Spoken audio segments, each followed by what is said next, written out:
วาเด้อย่าน ไอ้พาไปก่อนนะย่านไอ้พาไปน้องลงน้องต้องชิดขวาเด้อไปทางขวาทางก่อนแมนเสียงอย่าดังนี่เอ้ามาคือพาไปลงไปลุ่มเท่าละบ่เป็นอย่างวะคือด้านลุ่มจะเป็นด้านที่เราจะไปเดินทางรถไฟใต้ดินทางลุ่มมีรถไฟแมนอ้าวรถไฟลงไปลุ่มพุ่นบ่แมนลงไปใต้ดินอุ้ยซองมึงที่ล่ะยางลงไปมึงที่ล่ะมาเบิ่งดูเข้าบ่เข้าปะ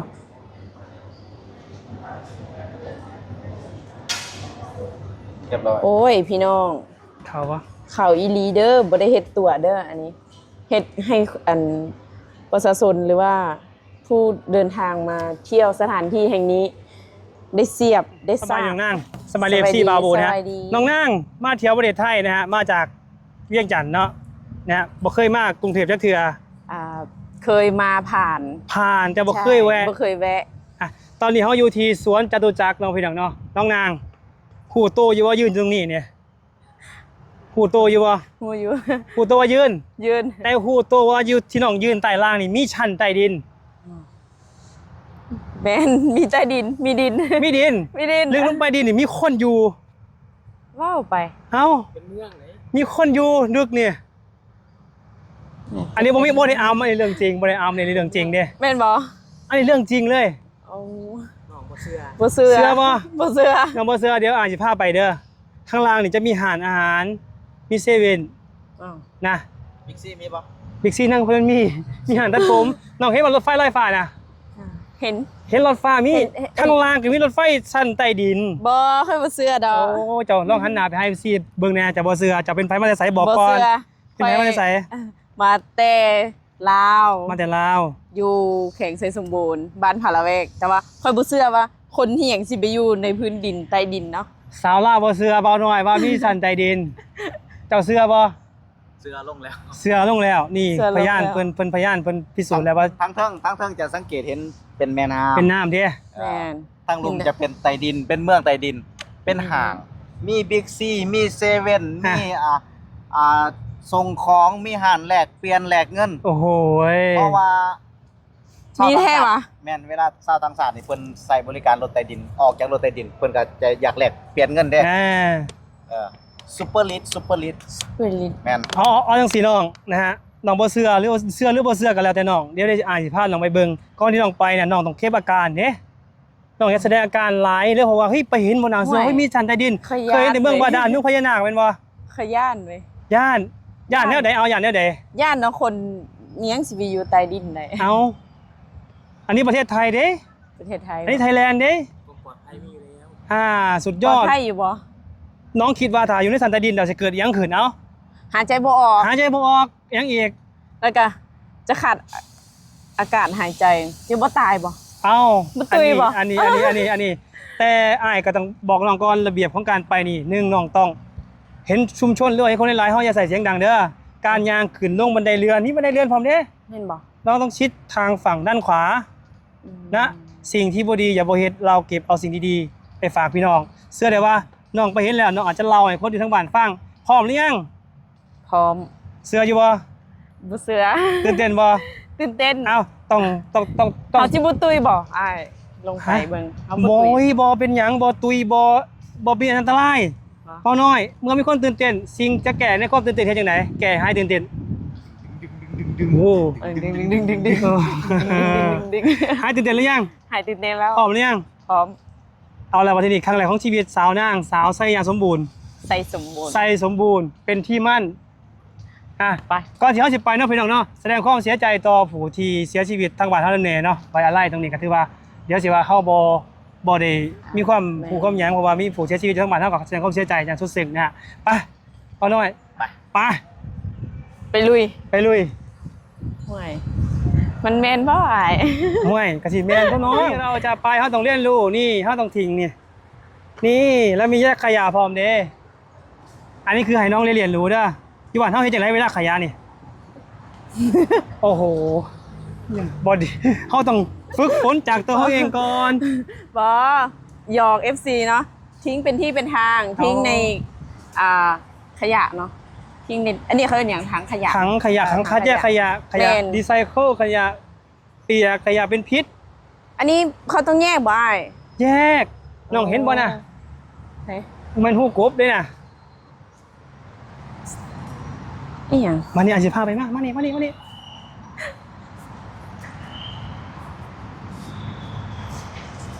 เสือบ่ บ่เสื้อ บ่เสือ แต่ว่าไปเห็นก่อนจึงสิเสื้อ บ่เสือ แม่น เราบ่เสือบ่หน่อยเอ้ย มันจะไหน บ่เสือว่ามีใต้ดิน บ่เสื้อไปเบิ่งก่อน รับตา หลับตาบ่เห็นทางได้หลับตานะ นี่ฟังนี่เลย รับตา เจ้าเห็นบ่ นี่ทางลงใต้ดิน เขาอนุญาตได้หนอกนี่คือทางลง โอ้ เวลาลงก็ต้องชิดฟังขวาเด้อนี่มานี่หันหน้ามาหา FC นี่ เอา พิสูจน์เห็นหรือยัง เห็น หรือยัง ป้าตื่นเต้น อ่ะพร้อมหรือยังน้อง กำลังสิมุดดินเลยเนี่ย ชิดฟังขวาเด้อย่ าน ไอ้ายพาไปก่อน นะ ย่านไอ้ายพาไป อ่ะน้องลงน้องต้องชิดขวาเด้อ ไปทางขวาทางก่อน แมนเสียงอย่าดังนี่เอ้ามา มุดดินแล้ว เป็นยังไงนี่หายใจออกบ่ เย็นปะ อู้เย็น เย็นกว่าอยู่เทั้ง คือเย็นก่อนอยู่เถิงอ้าย เอ้า ห้อง ใช่ว่าน้องบ่เสือว่ามีใต้ดิน เสื้อ อันนี้ยืนไปทางลุมนี่ ไทยได้ยังมีอีกบ่นี่อ้าย ยังมีอีก2ชั้น3ชั้นพุ่นเด้น้องบ่ต้องตกใจน้องอย่าเสียงดังเด้อเย็นบ่ ใจเย็น เย็นบ่ เย็นมันบ่ ไป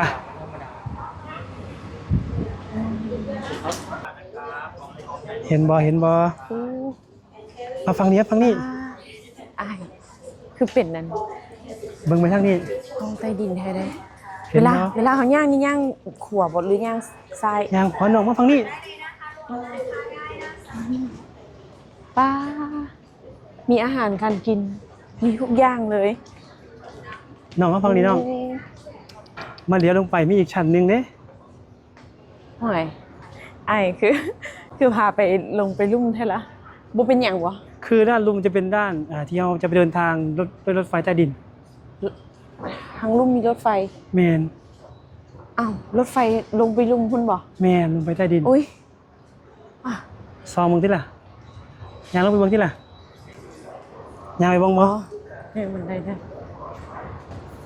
เดี๋ยวก่อนสิไปเสือหรือยัง เสือแล้ว เสือแล้ว เสือแล้วว่ามีอันคนอยู่อันใต้ดิน ลงไปเบิ่งอีกบ่ ไปอย่างนี้แต่ว่ายังไม่เห็นรถอยู่นี่นะ เห็นรถไฟอ่ะ คือเขาต้องซื้อตั๋วก่อนแล้วไปอีกชั้นหนึง อ๋อ เพื่อเดินทางเข้าไปแล้วก็จะ อืม เห็นบ่นะเดี๋ยวมื้อหน้าอาจจะพาขี่รถไฟใต้ดินเด้อ โดยหาน้องมาในอยเด้อ อยากมาบ่ อยากมา อันฝั่งนี้จะเป็นจุดที่ซื้อตั๋วด้วยน้อง ฟังใด มา ฟังนี้บอก แมน ฟังนี้ นี่อาจจะเบิ่งพาเบิ่งนี้ นี่จะมีจุดที่ซื้อตั๋วด้วยตู้ เอ้า และจุดที่ซื้อตั๋วด้วยคนจำหน่ายตั๋ว ถ้าเขาซื้ออยู่ตู้เขาต้องเฮ็ดแบบใดเขาเฮ็ดบ่เป็นเด้ ก็ต้องมีเลือกสถานีแล้วก็จะมีบอกเลขกดเด้ อ๋อ กดตามนี้เลยบ่ แม่นเขาเลือกเขาจะไปสถานีใดเขาก็เลือกจำนวนคน แล้วเขาจะจ่ายเงินให้จังใด นี่มีช่องจ่ายเงินนี่ ช่องนี้จ่ายเงิน มานี่แมน มีคนทอนอยู่บ่มีคนทอนอยู่ข้างในบ่ ฮะ มีคนทอนอยู่ข้างในบ่หรือว่าระบบมัน เป็นระบบ ทอน อัจฉริยะเลยเด้บ่มีคนอยู่ข้างในเด้ เหรอเวลาเราเอาลงไปแล้วเงินก็ออกมานี่ แม่นน้องเบิ่งนี่ จะมีจุดยืนให้เขาแถวกันเด้ อันนี้เหรอ นี่เพิ่นจะยืนตรงเนี้ยเพิ่นเข้าแถวเพิ่นจะบ่แซงคิวกันเด้ ยืน เพิ่นจะมีระเบียบเด้ อ๋อแถวไผแถวมันแบบนี้บ่ แม่นมาเอามาเบิ่งนี่น้อง อันนี้คือชั้นที่3เด้ ชั้นที่3ล่ะ แม่นชั้นที่ ว้าว 3น้องเห็นความสะอาดบ่เห็น บ่ ความ มี สะ ข อาด ยะ บ่ บ่มีขยะเลย ขยะเนาะถ้าที่บ้านเฮาเอิ้นขี้เหงื่อ นี่แหละสิ่งที่ต้องเรียนรู้ความสะอาด เอาไปปฏิบัติอยู่บ้านเฮามาเที่ยวอย่ามาซื่อๆเด้เรียนรู้เอามารยาทของคนไทยเวลาขึ้นเห็นบ่เพิ่นจะชิดขวาเด้ขึ้นบันไดเลื่อนลงบันไดเลื่อนเด้และถังขยะบ่มีเลยเด้แต่มีความสะอาดได้จังไหนทุกคนที่มีขยะจะเก็บในกำมือเอาไว้ เพื่อจะเอาไปทิ้งในสถานที่ที่ให้ทิ้งขยะ อ๋อ ได้อีหยังเนี่ยจากการลงมา ได้คมหูเยอะเลย แล้วก็สิ่งที่ไม่เชื่อก็เชื่อเนาะแล้วก็ความสะอาดด้วย บ่เสือมีใต้ดิน ที่เขาอยู่ในสันที่3เด้ สั้นที่ ลึก สาม ลงไปอีกก็มีอีกเด้เห็นบ่เห็นบ่ มีจากสั้นไหน ข้างล่างจะเป็นสันที่รถไฟฟ้าแลนด์เด้เป็นชานชาลาสำหรับผู้คนที่จะไปขึ้นรถไฟใต้ดิน อืมแต่ว่าเขาต้องได้ซื้อตั๋วก่อนเนาะ แม่นปะข้างบนมีห้องน้ำอีกเด้มีร้านค้าอีกเด้ ไปดู จะเดินขึ้นหรือจะขึ้นบันไดเลื่อน ขึ้นบันไดเลื่อนไหมพี่ ขึ้นเป็นบ่ อยาก เพราะฉะนั้นน้องต้องชิดฝั่งขวาไว้เด้อ จ้า เวลาขึ้นนะ จ้าไป ต้องมีมารยาทพร้อมปะ ไปเถอะพะโล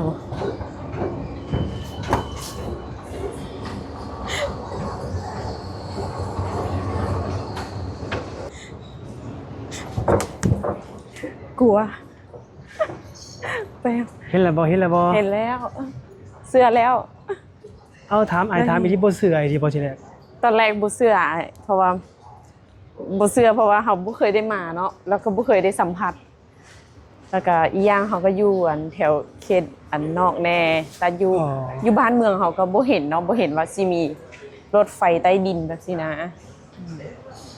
บ่ได้เบิ่งคลิปวิดีโอหรือว่า YouTube บ่ วิดีโอ YouTube ว่ะเห็นแต่อยู่ต่างประเทศเนาะอยู่อันประเทศอื่นๆสินะแต่บ่เคยได้เบิ่งคลิปว่าอยู่ไทยก็มีจังซี่นะ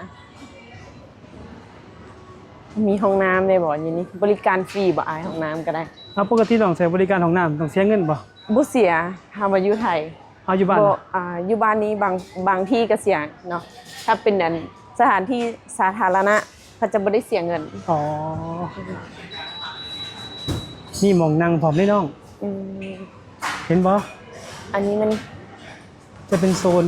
ตลาดนัดเนาะ บ่แม่นตลาดนัดจะเป็นร้านค้าเราก็ บ่แม่ จะ น มานั่งนี่มานั่งแล้วก็ซื้อข้าวแล้วก็มานั่งกินตรงโต๊ะนี่เด้ อ๋อบ่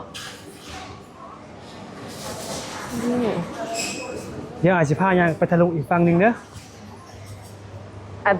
อันนี้เขาอยู่ชั้นใดชั้น3บ่ ชั้นที่ ชั้นที่2ป้าความสะอาด 2สะอาดบ่ สะอาดสะอาดหลาย เหลื่อมปานกระจกพุ่นเด้ปานแบนพุ่นเด้น้องบางทีเหลื่อมมองปานแบน ๆเหลื่อมแท้ อันนี้สามารถชาร์จแบตได้ด้วยเด้ ๆไหน นี่ อ๋อพอดีเลยแบตหมด สามารถชาร์จแบตได้ด้วย ดีปะ ลองไหมลองได้ไหม ลองได้ ชาร์จได้ไหม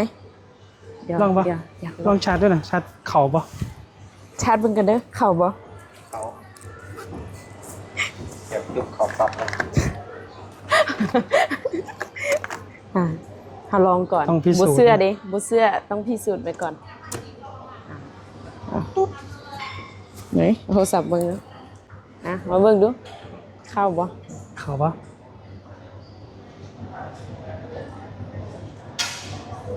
เรียบร้อย โอ้ยพี่น้อง เข่าปะ เข้าอีหลีเด้อบ่ได้เฮ็ดตัวเด้ออันนี้เฮ็ดให้อันประชาชนหรือว่าผู้เดินทางมาเที่ยวสถานที่แห่งนี้ ได้เสียบได้ซาก ได้เสียบได้ซากเนาะว่าถือแล้วนะ ไป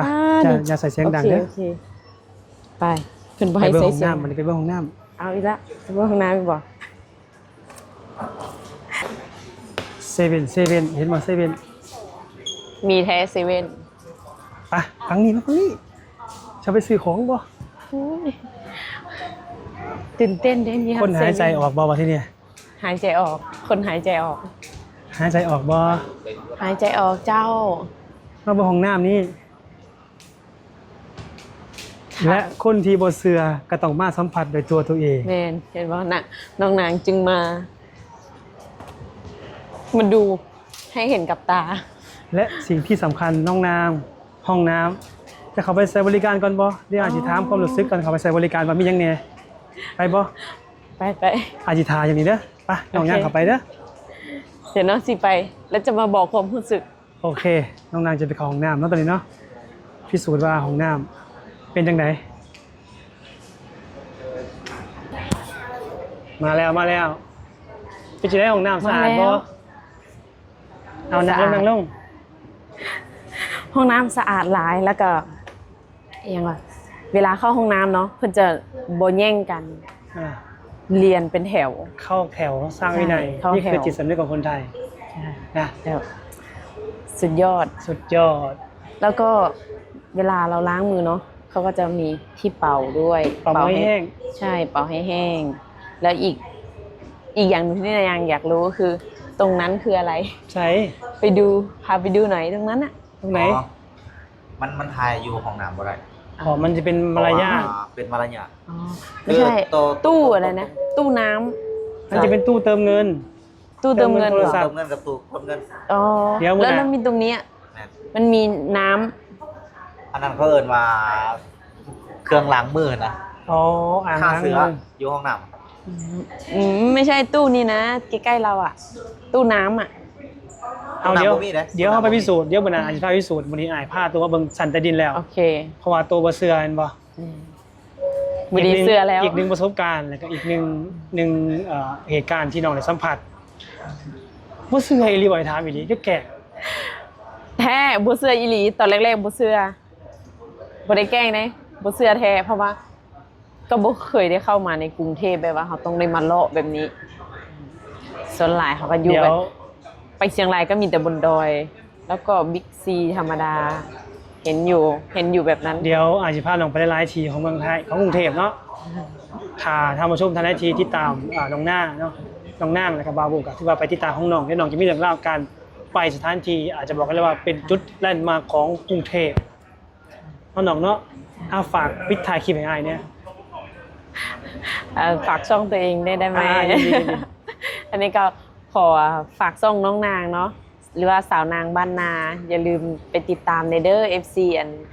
ไอโบเนาะแล้วก็นางก็มาให้กำลังใจไอโบอีกได้เพราะว่านางก็มาขอถ่ายคลิปนำ ยินดีน้องยินดี เลย ขอบคุณหลายมากบ่วันนี้มากบ่ ค่ะ มักบ่ม่วนบ่ มักม่วน ฝากเป็นกำลังใจให้น้องนางน้องเด้อพี่น้องเด้อ ถึงใจหลาย สบายดี สบายดี สวัสดีค่ะ